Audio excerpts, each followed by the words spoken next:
સમાચાર જૂનાગઢથી મળી રહ્યા છે, જ્યાં મેંદરડા તાલુકામાં સરપંચો હડતાલ પર ઉતર્યા છે। મેંદરડા તાલુકાના સરપંચો હડતાલ પર ઉતરેલા છે। 42 ગામના સરપંચો હડતાલ પર છે, ભૂખ હડતાલ પર બેઠા છે। તેને લઈ હવે કોંગ્રેસ પણ મેદાને આવી છે।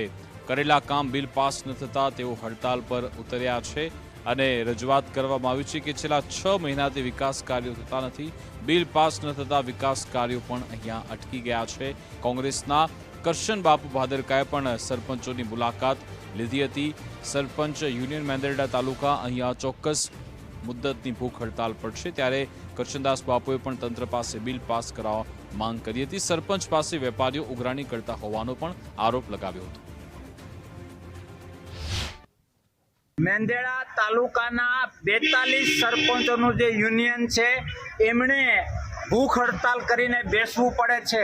એ એમના સ્વાર્થ માટે નથી બેઠા, લોકશાહીના રક્ષણ માટે। આ લોકો કોઈ પોતાની માંગણી લઈને નથી આવ્યા, વિકાસના નામે તાગડધીના કરીને આ લોકો પાસે કામ કરાવ્યા ને આજે બિલ નથી આપતા। બધા વેપારીઓ એમની પાસે ઉઘરાણી કરે છે કે આમાં અમારે કોઈ જ જાતનું રાજકારણ નથી કરવું, તમે સોંપેલું કામ આ લોકોએ કર્યું છે અને એનું બિલ ગણતરીની કલાકોમાં રિલીઝ કરો।